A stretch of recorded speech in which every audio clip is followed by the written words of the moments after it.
All right.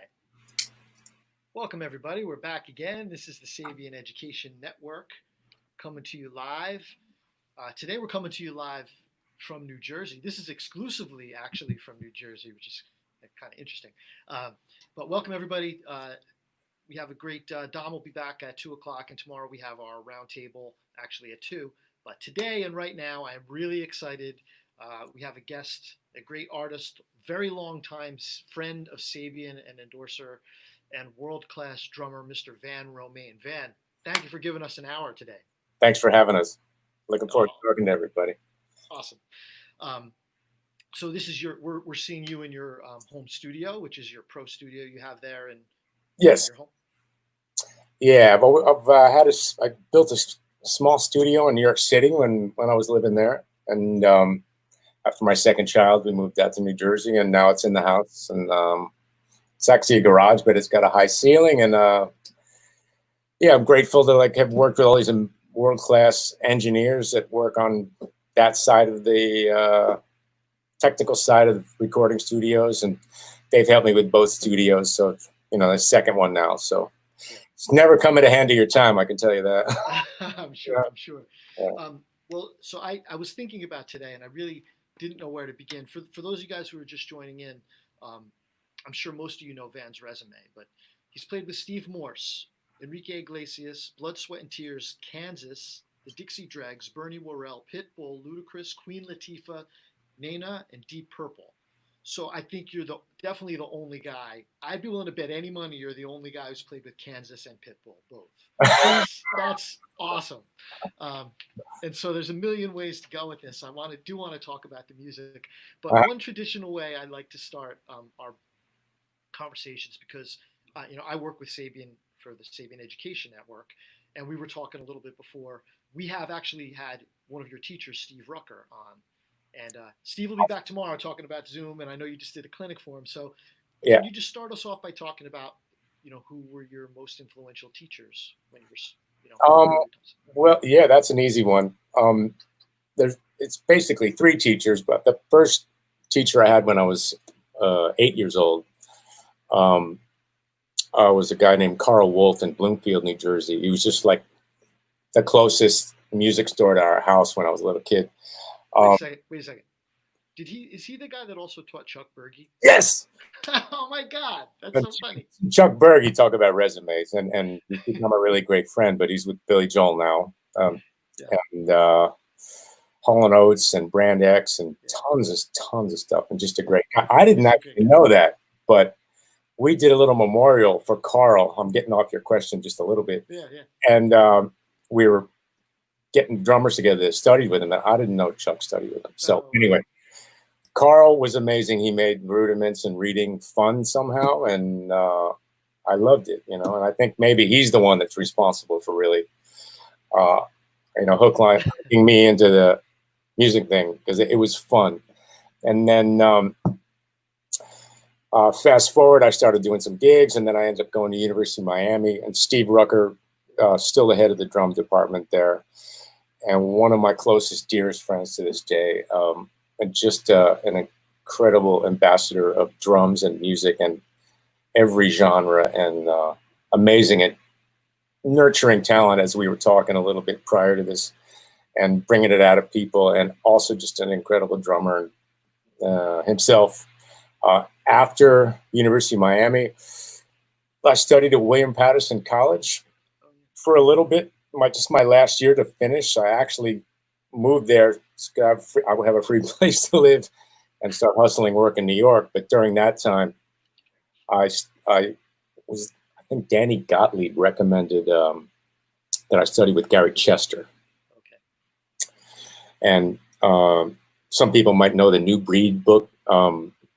But I studied with Gary right before that book came out. I would drive up to his house and take lessons from him. And he, for me, kind of put the cherry on the top of the whole thing. And that couldn't have come at a better time. So those are the three main teachers that really left, a lifelong footprint on me. So I guess, coming up in the New Jersey, New York area, I've been aware of, you for a very long time.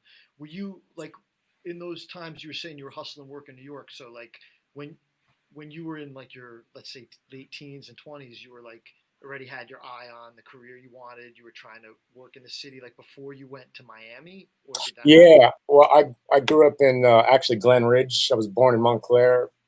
Went born and raised in the school system in Glen Ridge, New Jersey. Very small little town. Uh, Tom Cruise was my classmate. Uh, but a very small little town, and yeah, I would go in, and there was a club on 7th Avenue called 7th Avenue South. I'm dating myself here, but here we go. It's beautiful, beautiful. No, but you would they would just let me in. They didn't care about the age, and tiny little place, and I saw Al Foster, Steve Gadd, Elvin Jones, like every, Brecker Brothers. They just go there after their other sessions and jam, and I was like, yep, that's what I want to do. So New York was always the pun intended, the apple that I was going for the whole time, Right. And I think it's changed a little bit now. Like, I think there's more stuff happening in LA and Nashville, and there seems to be happening in New York. And I know when I'm looking for talent and finding people for different things, I tend to find it more in LA now. Oh. Something I've noticed.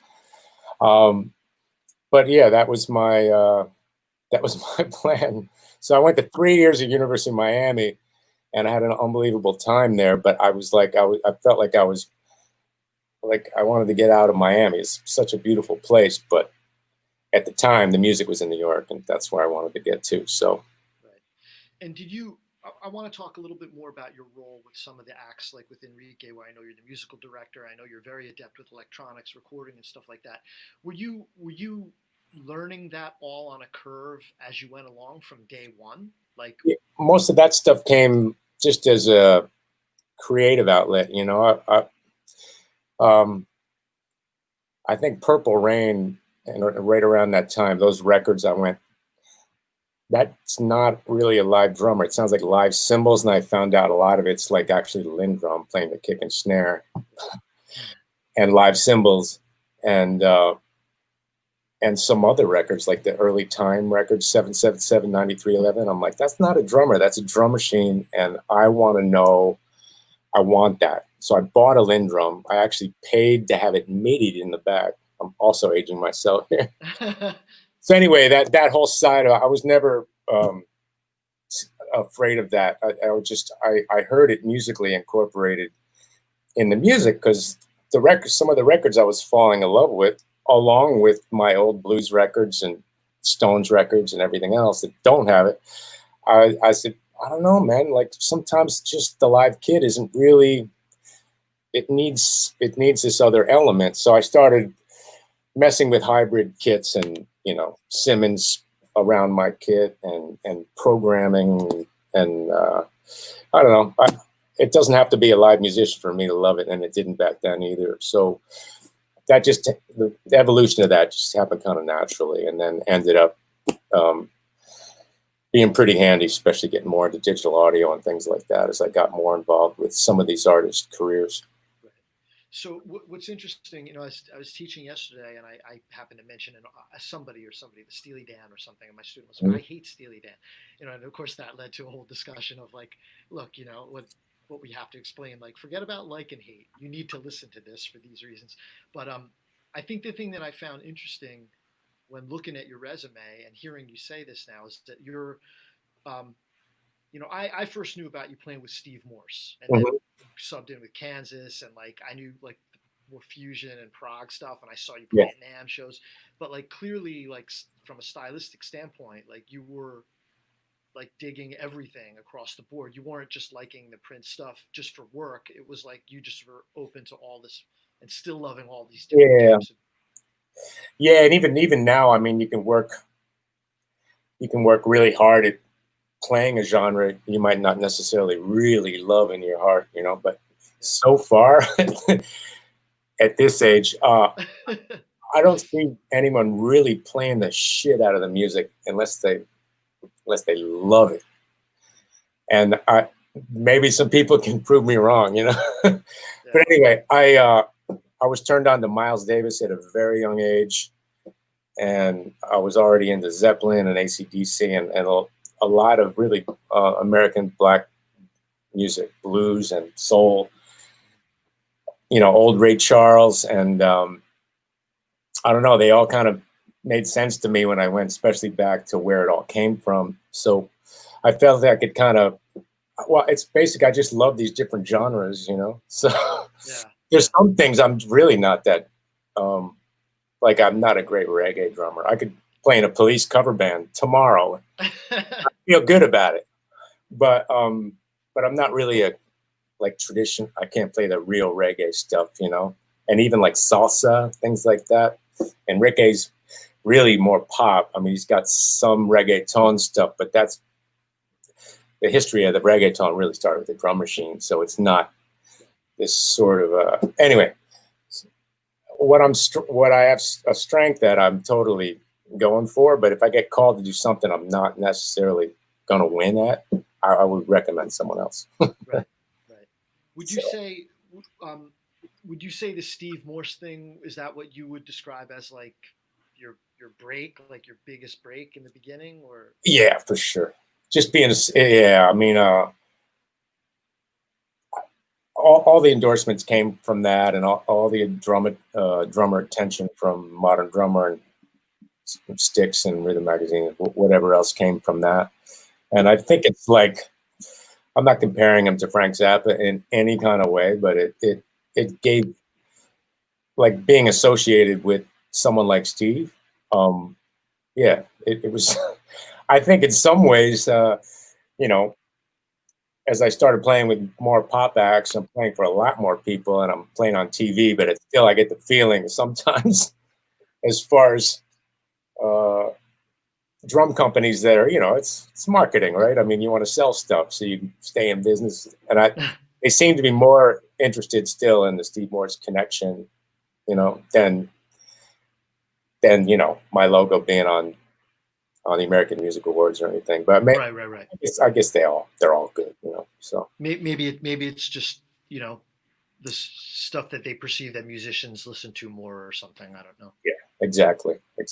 But to me, like I approach all of it exactly the same. You know, like if I'm playing in Rick A's show or playing with Steve Morse, it's really the same. I'm excited to play. I love the songs we'll play. I'm putting everything into it, and I really treat them the same. It's not like, oh, well, Steve is, you know, this really eclectic, you know, one of a kind kind of thing, and this is pop. Like that's not my thing at all. Like, right. And I smell that on people when they're, you know, if they're coming into a thing, but they're really coming, you know, they have a hierarchy in their own mind of what music they like and don't like.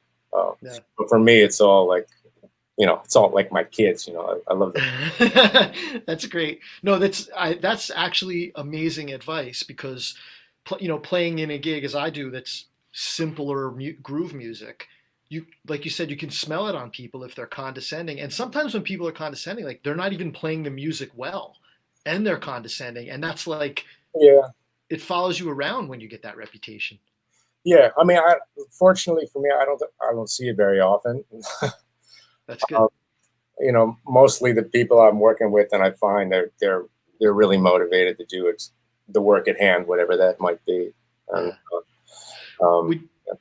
Would you say that Steve, so obviously you've played over the years now, you know, you're established and you played with some of the greatest actually guitar players in the world, but would you say that Steve like formed things about your playing back then? Like, was he suggestive about things to do, or did you just do your thing and it was cool? He suggested, I learned a lot, so much from Steve, so much.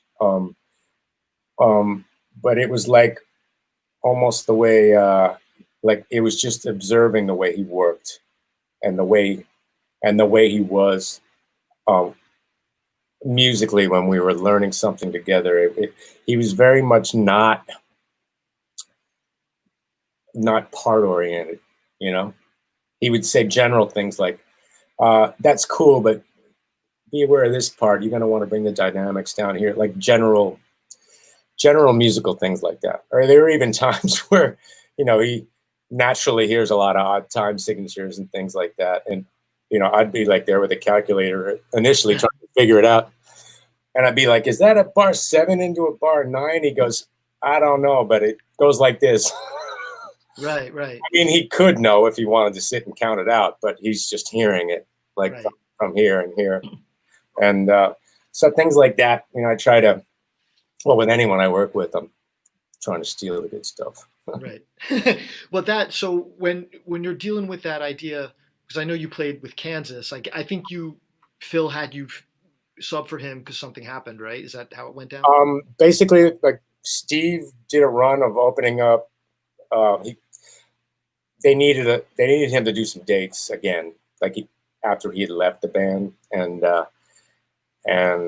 I guess they figured the Steve Morse band would be a good opening set, and I thought it was a great idea too.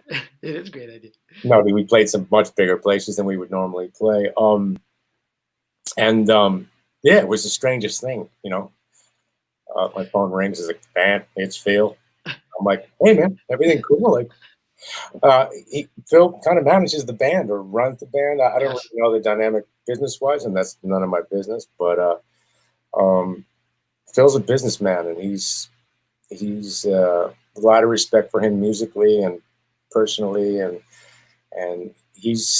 they're still doing great, you know. And it's because of, I mean, it's a lot of factors, of course, but anyway, he seems like the driving force in there. But yeah, he had an idea that if he saw the right drummer, that, you know, maybe he'd take some time off and be able to manage the band better by not touring with them. Mm-hmm. I think that's what it was. Okay. And that's kind of how he explained it to me, and I was like, dude, I'm completely flattered. And so yeah, I toured with him for a year, and yeah, I would still love to do more. Morse had stuff the next year, and can't remember why I didn't do the next year.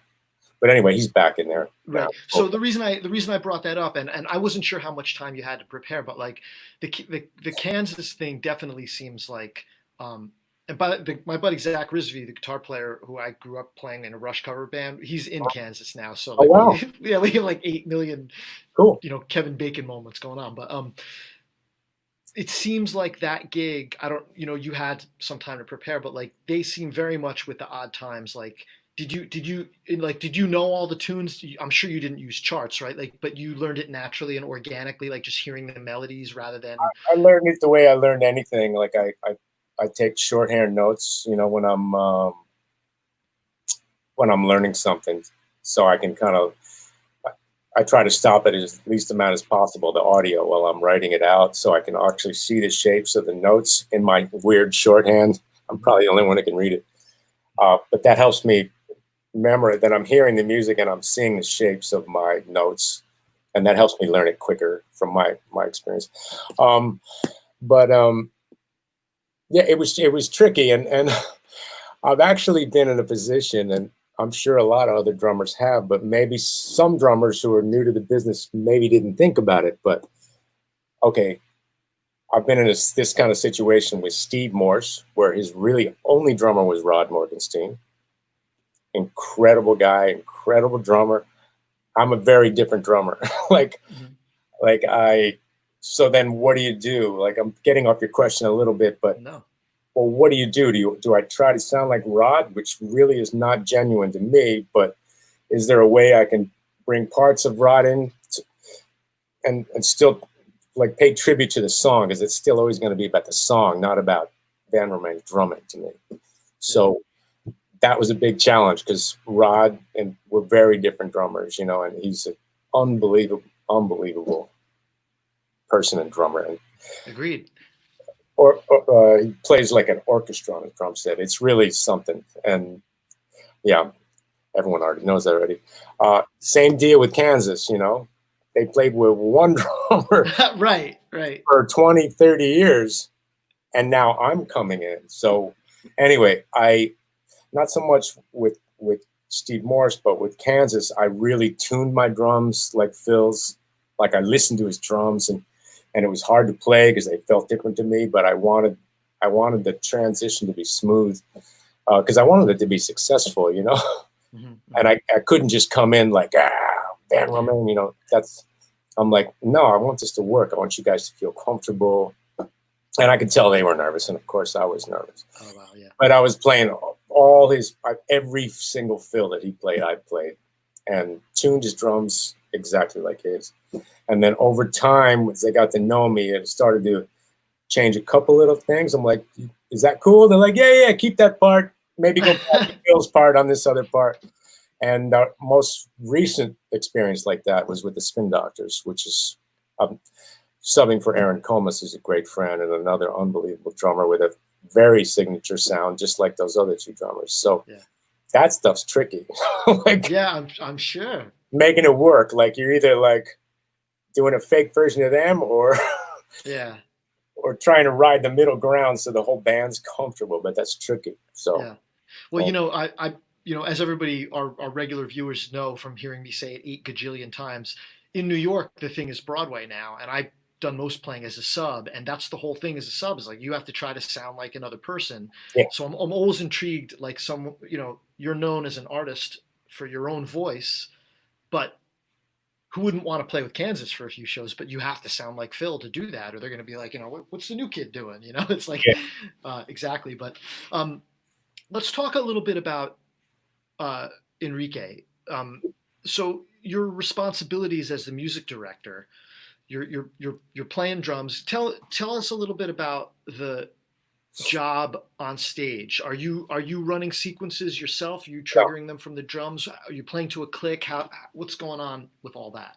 As it relates to Enrique, there's kind of there's another creative guy, Carlos Picar, who produced all of Enrique's big hits. He's usually out there too, so he's also directing music, and sometimes more than I am. So I would be like a band leader / MD. And that's what happened with that. Basically, Enrique's older MD left to work with Rihanna and do some other things. And Enrique wanted to keep somebody he was already familiar with the family and keep the whole band together. And Nana from 99 Love Balloons, the one who initially asked me to be her musical director. And she's still a big deal in Europe. Yes. I got off the phone with her this morning, actually. But I started triggering Ableton Live with Nana on stage. And that was a very new thing at the time. It doesn't work with Enrique. There's too much, like if something goes down with the interfaces or anything like that. We tried it on a couple of TV shows, but it's better to have the interfaces and computers off the stage. So mostly it's a live band with both of those bands, but there's some like sound design tracks and the video contents also in the session. So with Enrique, get back to your question. Yeah, I'm mostly playing live drums, and then I've got like rolling stuff. I got SPDSX, sometimes a V drum. I got a electronic kick trigger to the right of my normal bass drum pedal. And then I've got an electronic snare, and then I've got triggers.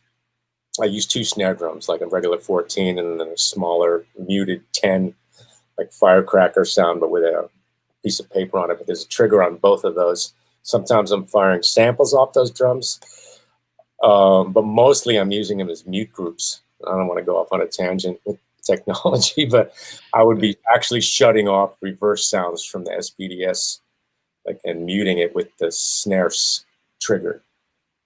And when you hit the snare drum to do that the snare's not going into the live microphone?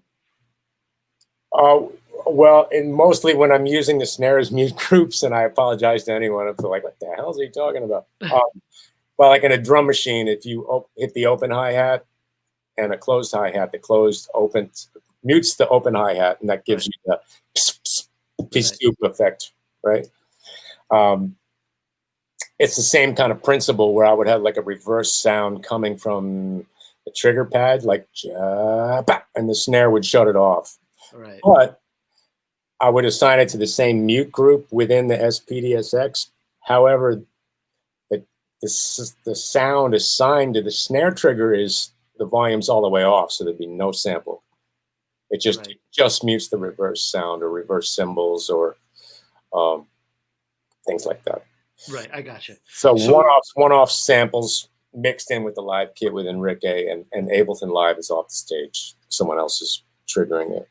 And when in the Ableton Live thing, I have contact with him, so I'm cueing him to do things because I'm watching Enrique. So, and that what you just said, that's part of the musical director role, right? Is that you're, I'd never really thought about. I guess it's different with every artist. I basically it was kind of the MD with Bernie Worrell in a way. He let me hire a lot of his people, not all of his people. He called me his lieutenant. He had a different word for it. Nana was the one that I was really the MD, where I was, arranging everything and with the help of the guys in the band and stuff. right? And hiring everyone. And I kind of still do some of that with her, the hiring with her, even though I haven't been playing with it. And I never really thought about, the role of an MD. I just did what I had to do to make that thing work, and then Rick, I knew that was successful, and she actually had huge success, like right after I started being her MD over there. So she went from 1,000 seaters to arenas again. So yeah, with Enrique, we share we all just come together and work on ideas and for the show. And if we're doing a new show, so I usually get 2 or 3 guys in the band that are great with creative ideas, and we do stuff. We come together, or we work remotely, right? And then, but on stage, he's pretty spontaneous. I mean, there's certain parts of the show that are pretty much the same every night, but there's other things that I'm watching him like a hawk, and I kind of got a sixth sense with him over the years, right? And so I would cue if the guy needs to, we're not just hitting the space bar and letting the song run. There's very many times that it's organic, which is what's great about Ableton Live. Right. You mentioned when Nana started doing it, two-part question and again, for those who are listening who might encounter this stuff or whatever, was it your decision to, did you on that gig say, hey, it'd be great if I run these sequences from Ableton because I know how to run it, because you already knew it, or was that brought into you as the source from the previous musical director? How did that all No, basically I got my chops together with Pro Tools. I don't know the date on that, but it was a long time ago. And I was mostly pretty involved in most of her records when I was touring with her, co-writing and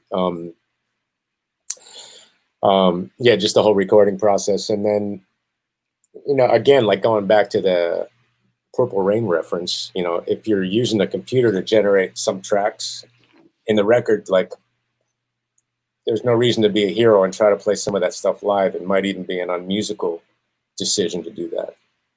You just check it out, you get in rehearsal with the speakers, you listen back, that doesn't sound right. Well, let's try plan B. Okay, let's use some of the tracks that don't really lay right on an instrument. And so then I started using Logic in a laptop. This is going back. This is like 2000 now, maybe even earlier. Couldn't use Pro Tools in a laptop. But then, you got the tracks from the record, and a lot of things live. A lot of times it feels better, like 2, 3, 4 BPMs faster. But to change the tempo back then was a huge issue. But anyway, somebody recommended Ableton to me. It's also a German company, and Ableton, I believe, was created with DJs in mind. Where they could warp audio files, meaning that there were different ways of treating the audio, where you could very easily change the tempo with pretty much keeping the high def quality of the audio file.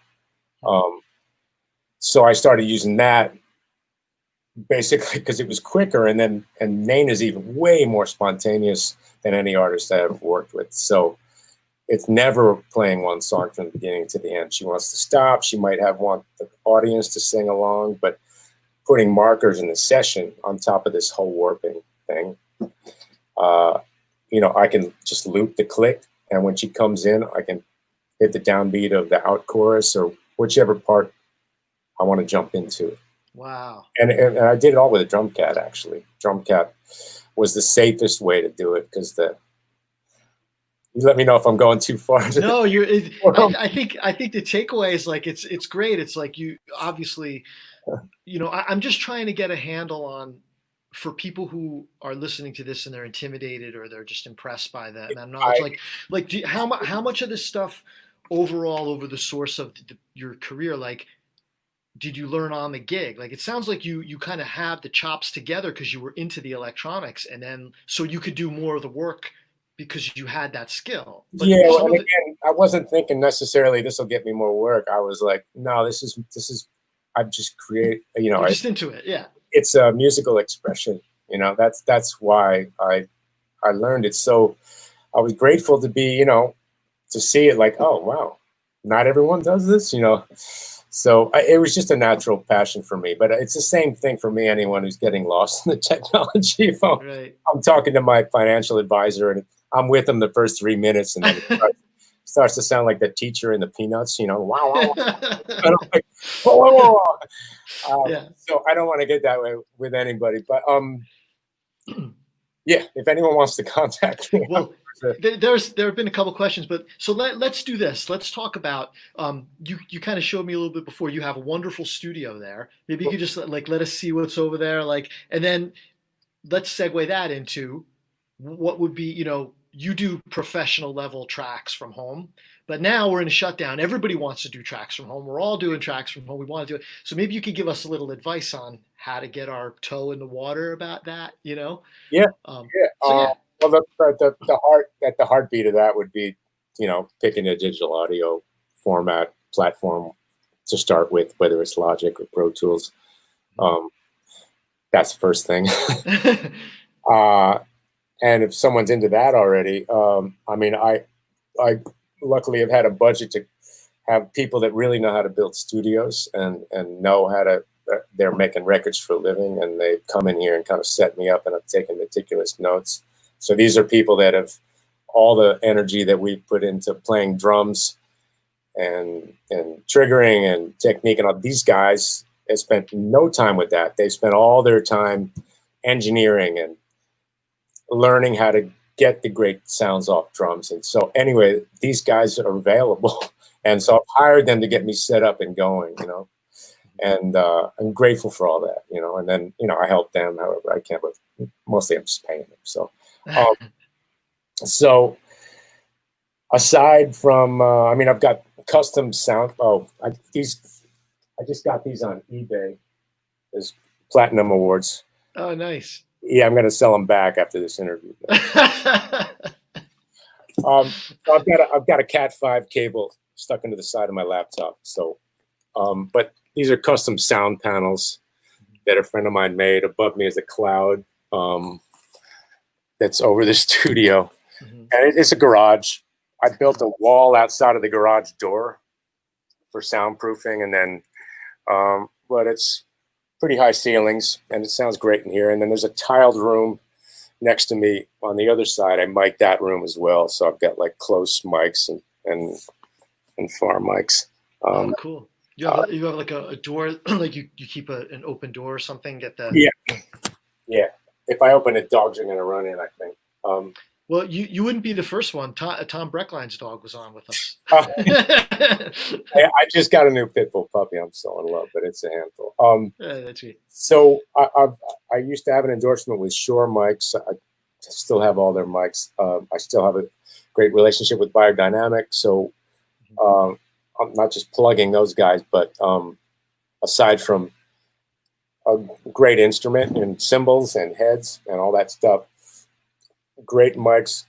The room's got to sound good with drums, because that's, if anything, that's one thing of that in orchestras that's keeping recording studios alive. Is they need the room sound. So Auralex has some great options for people that are doing home studios. I think that's probably the most affordable stuff. I got some other stuff here on the ceilings and on the corners. Yeah. And some of their stuff is built into these. That's Auralex stuff here, but I made those custom for my studio in Manhattan. And then mic pre's is mic. So mics and good mic pre's, having an engineer set you up. If that's what I did, 'cause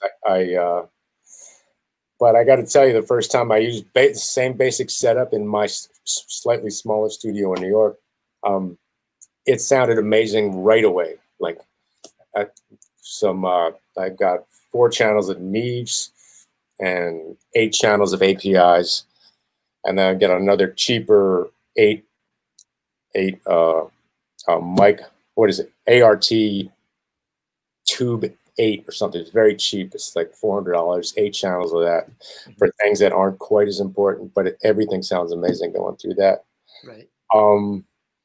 Yeah, I'm using a Pro Tools HD system to track drums, and when I'm writing music or arranging things, then I switch to my laptop and use Ableton for programming, because I don't really love programming in Pro Tools.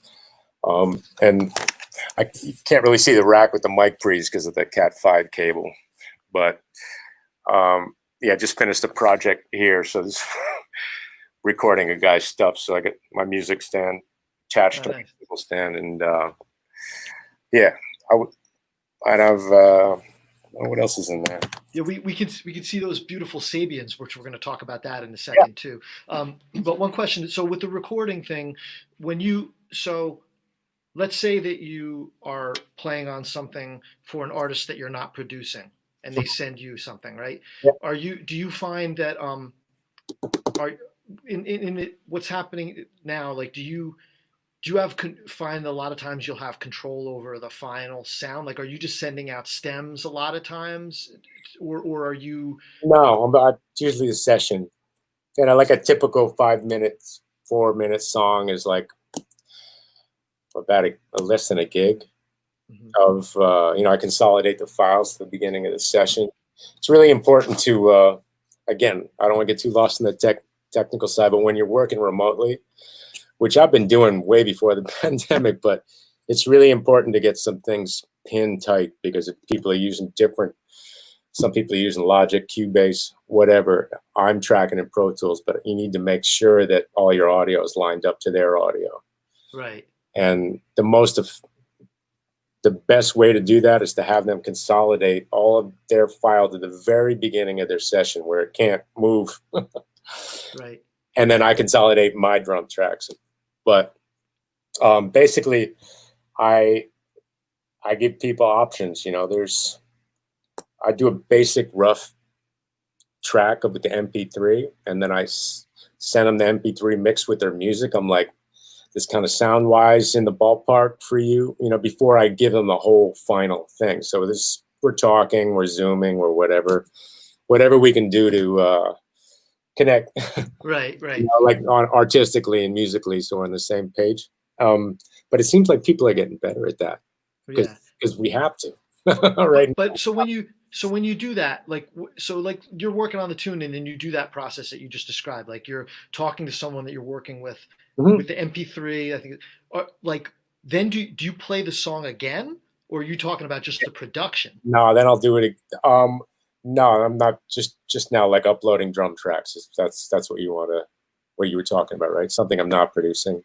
Yeah, but no, what I'm saying is, like, after you talk to them about the basic mix and how everything fits in the music, have you recorded the final, like what you consider the final part, and you just want to talk to them about how it's mixed? No.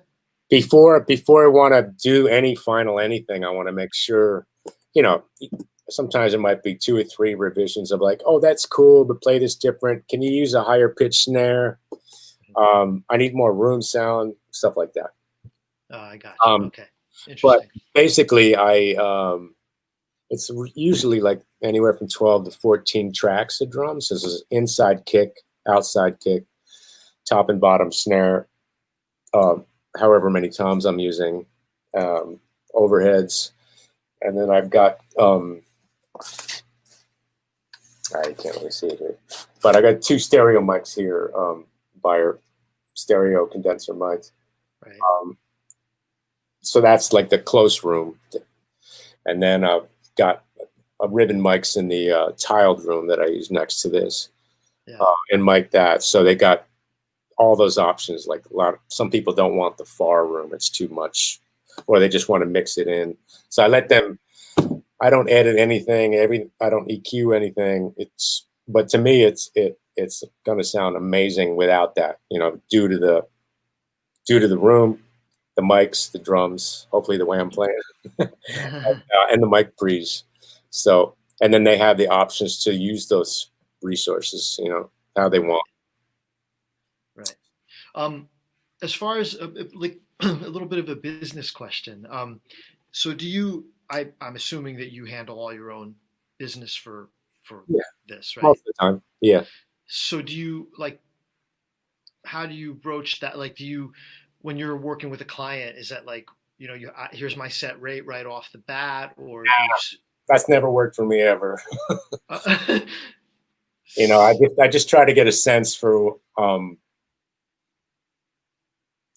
mean, I have a I have a scale of like what I'm used to getting. I don't mean scale like the musician scale. Got it. But there's something I'd like to get, and then there's something that it would be counterproductive to me to work for any less than. And then, most of the time it's people that I know already. So, okay. You know, sometimes I can get the big number, and other times I know that it's just not available. So is it worth my time? Am I gonna miss something and lose money if I do it? But I just try to, it's been a little lower overall, but I feel it's good to do that now because, everyone's each other out, Yeah, totally. So I was going to ask that too.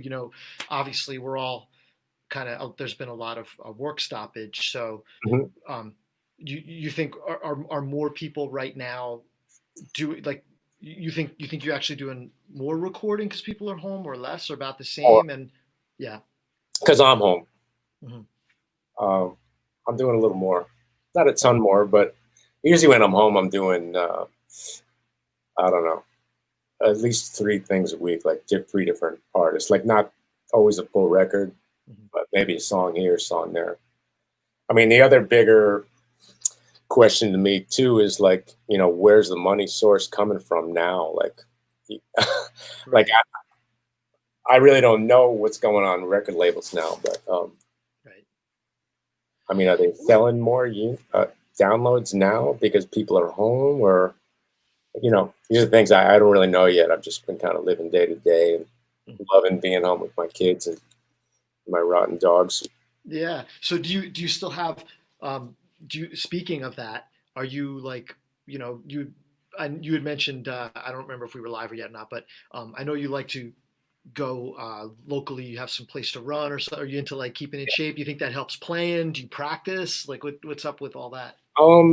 Normally I should lie, but I'm gonna say that I'm normally only practicing when there's something to practice for. But I go through periods where that changes. Like there's some other things I want to learn about. I want to buy some real estate and things like that. So I'm kind of using this time to get my head into that. If it wasn't for that, I would be practicing. Okay. And practicing guitar or whatever. Which I'm horrible at. Well, that's why I practice, right? You get better. The fitness has always been a huge thing for me. It's just it's probably at least 50% like helps me here, Yeah. But yeah, I've got a routine, and it's always changing too, Yeah. And all the other summers I would do triathlons and stuff, and then when it wasn't triathlon season, I'd be just playing. I've got a tennis court here, and playing tennis and running and biking with other friends, and yeah, I've got like Bowflex dumbbells here. I work out in the morning, and that's kind of how I start my days. And then I have a good day. But if I don't do that, and that's just me, like if I don't do it for a few days, I feel like kind of out of sorts. Oh, wow. So that's the first thing I got to do. Get up, little coffee, work out for an hour, and then I'm working. So Right. Cool. So you've been with Sabian a really long time, since '87, I think you said. Yeah, maybe it's '88, something like that. But Wow. They didn't actually ink me then, I was playing a little bit with Blood, Sweat, and Tears, and yeah, I drove up to south of Boston. I forget the town that they were in. They're not there anymore. Yeah, and they gave me a car full of stuff.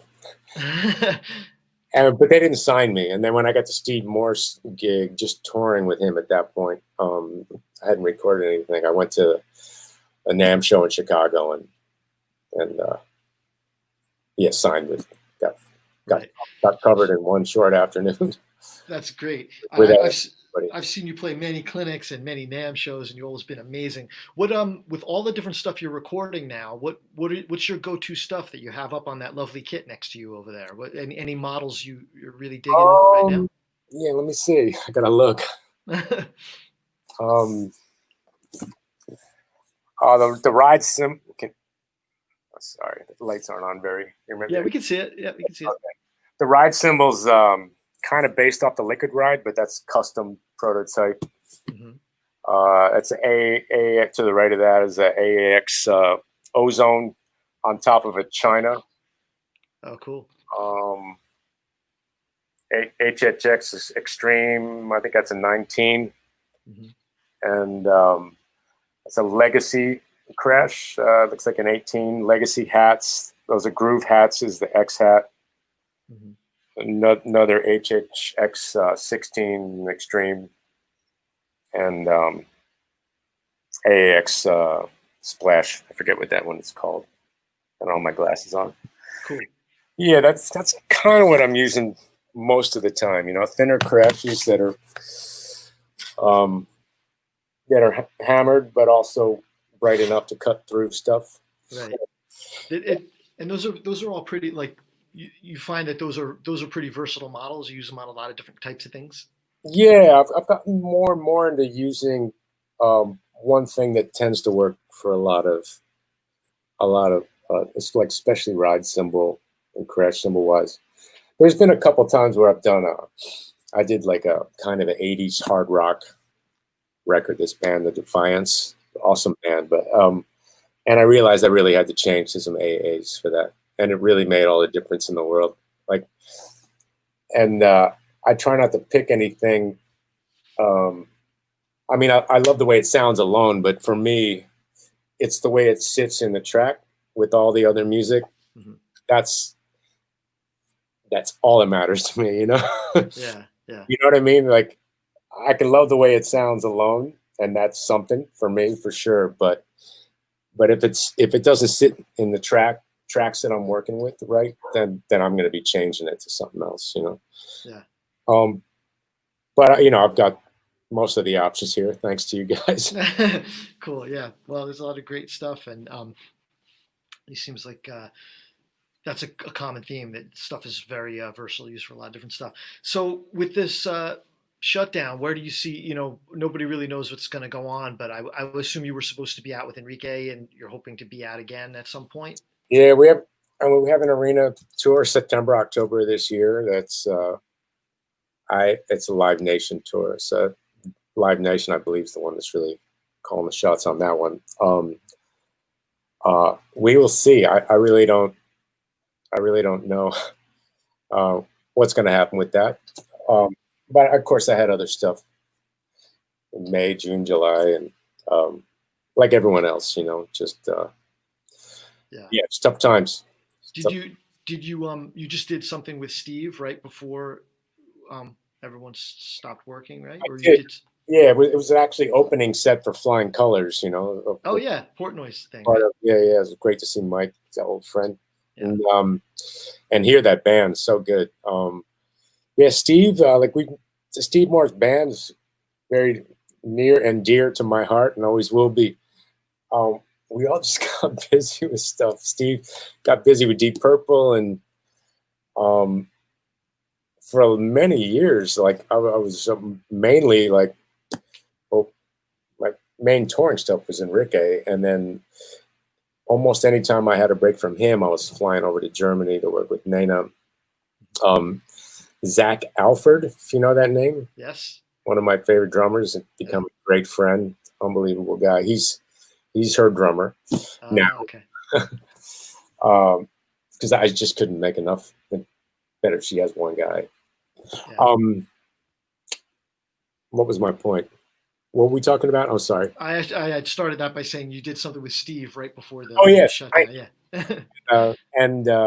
So basically, yeah, it was just hard to find time. And Dave LaRue from the Steve Morse band was busy with Joe Satriani, and so it's like we never really broke up or stopped playing. It's just life, I guess. Yeah, no, that happens. So that gig was the first time in probably 4 years that we played.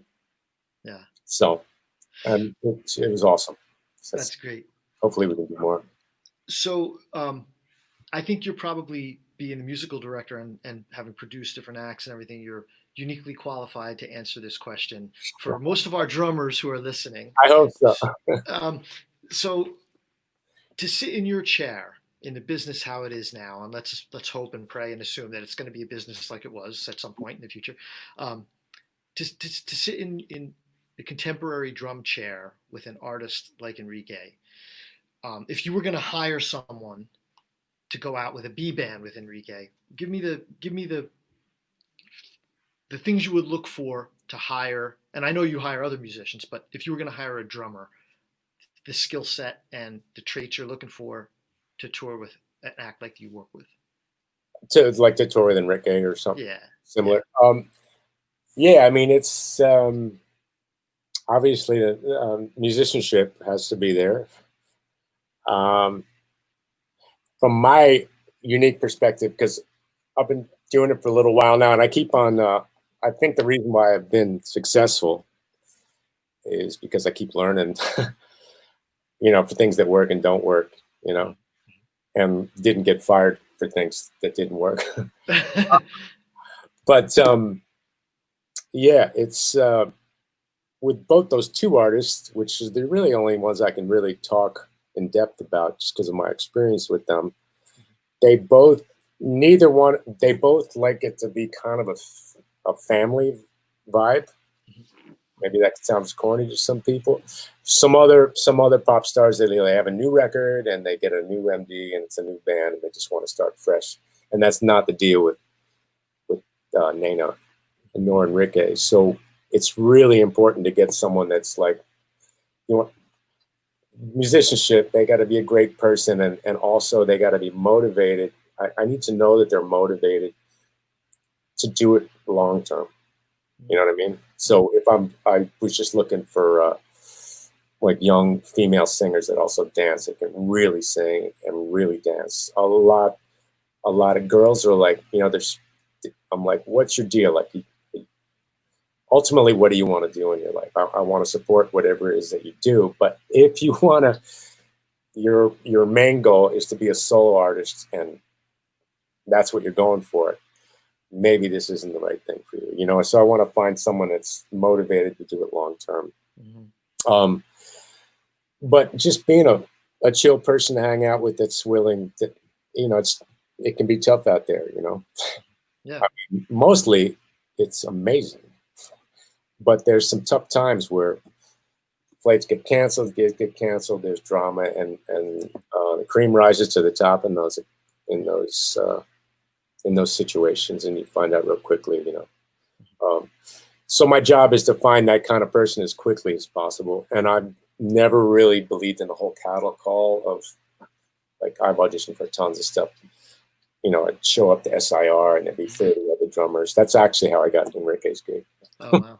Wow. But we don't do it that way. Like, if there's enough stuff on social media, that's another thing. Answer your question. Yeah.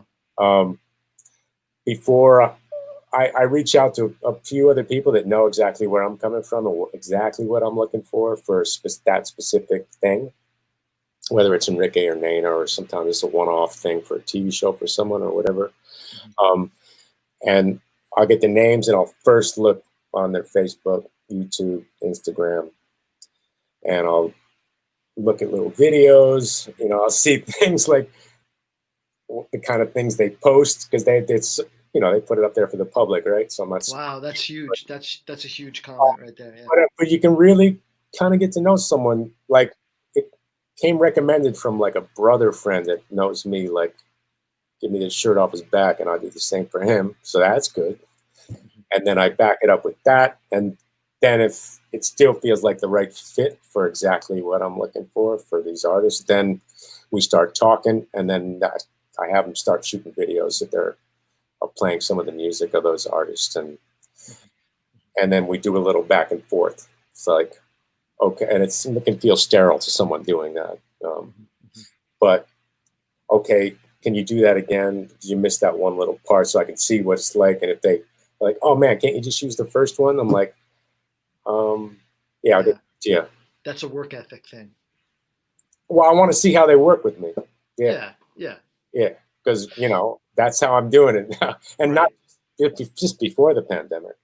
Right. So I feel I can really zone in, and now it's at the point where I can really.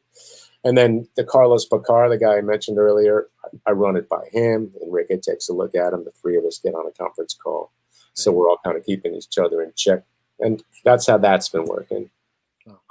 I just actually got somebody for Nana, but she's just like, oh, he looks good. Want to see videos? No, if you like him, just bring him. So anyway. Well, that goes to show the level of trust. So that's huge. A couple things about post having a good your YouTube channel and your Facebook is essentially your resume now. So yeah, you just have to be so careful, man. I mean, you got to put great stuff up and also just. I don't know. I just always think twice about everything I put on there because it's there forever and anyone could see it. Yeah, I mean, I also understand people want to use their Facebook for things for their friends, and I totally get that. And I know guys that they have 2 different profiles or 3. One really for the music. So for me, I just have one for everything, but it's really based on my music work. So I don't. One last little question about the and this is another thing that I think can help a lot of working drummers. So on the gig, like with the band, like you would refer to that it's kind of a family. It has to everybody's heard that I play 2 hours for free. I get paid for the other 22 hours I'm on the road. That the old we got to get along. In these situations that you're in, the musical director, is there situations where you're giving notes to the other musicians, or you're being given notes when you were in the situation, and can the friendship part of it or the family part of it blur the lines between being able to take direction from the MD? Is that what I'm asking, kind of? Well, I'm not sure about. I know the second part, but the notes. Yeah, so with in Enrique's band, you're the MD. So are you in a position that you might have to tell one of the other musicians something that either you or Enrique heard that is strayed from? Oh yeah. The only time that's been a problem was when he switched from the old MD to me. So we had some people in the band who were still great friends and incredibly talented people, but maybe they felt overlooked or they just weren't ready to hear it from me, to take. But that's my job, the MD is the star is too busy looking for new songs, recording records, talking to publicity, doing all the publicity and shooting videos. And now he's got really 2 people, myself and Carlos Bacar, to talk to about, this is what I need. You guys make it happen. He's not going to talk to the whole band. So if anyone doesn't know what the MD is, that's kind of the basic way I look at it. But yeah, it was a time where people weren't ready to hear it from me. Right. So, just, guys, we're going to take a 10-minute break. Can we talk for a second? And then just look, man, I love you, but, this is my job now. So it's either going to go this way or it's not, so, Yeah. But that very, very few problems with things like that. I mean, usually when you're hiring someone, I like to get that stuff out of the way. So it's like, look, this is what you're going to make. Are you cool? You're not cool? All right, let's talk about it. Okay, we fixed that. Now you're making that, and you get this kind of hotel room, these kind of flights, and I'm kind of your boss for this work, and Carlos is also your boss. But are you cool with that? Mm-hmm. Yes. So then there's never a problem. Right. So I think I almost understand the other people's problem they had with it, because they were never really told, oh, Van's going to be the new guy that tells you what to do now. So right. I can understand it, but we work it out. So yeah, that's interesting. Well, as drummers, if you're lucky enough to get into a great band, it's like you're some of them are, like you said, brothers and sisters with each other. You're friends. You're together all day, but it's still a business relationship. Like you're still hired to be part of a business. So that's why I was asking that question, just to point out that you have to know that there's friendship, but then at some point the friendship is like you're answering your boss or you're talking to another employee, Yeah. right? Because Yeah. 98%, we just have 98% of the time we just have a blast, and the other 2%, I might have a quiet discussion off to the side with someone. But in general, if there's someone that's coming in that we've all agreed is right, then I really got a lot of respect for them already, and hopefully it's mutual. That's cool. So. Awesome. Well, Van, thanks for giving us an hour. Is there anything big I've forgotten to ask you? I think I asked everything I wanted to. This was great. Thank you for having me, man, and thank you for the incredibly long relationship with you guys. It's unbelievable. I want to share before we go. I watched some really, really great. Let me just put this up here so you guys can see. I should have typed this in earlier, but I did not. One moment. Let me show this website here. Make sure I got the spelling correct. That's right? Yeah. Okay, so what's that? Romaine lettuce. Oh yeah, perfect. So easy to remember. So Van's website has. I was just watching video of him playing with Deep Purple alongside Ian Pace and playing mega stadiums with Enrique and Nena and taking a bow with his GoPro or whatever the heck that was in front of 8 gajillion people and playing his tail off. So go to Van's website and you'll really love and enjoy all that stuff. It's really good. And just again, thank you for giving us an hour of this. This has been really great, just to get behind the glass of what you do. No pun intended, as an artist and producer and everything. Great for me too. Thank you for having me, and thank you everyone for checking in. So sweet. All right. Well, come back at 2. Don will be on, and then we'll be back tomorrow with Rucker. I'll tell him you said hi, Van, by the way, and Jim Toscana. Oh yeah, tell him too. All right, everybody. See you next time. Have a good day. Bye bye.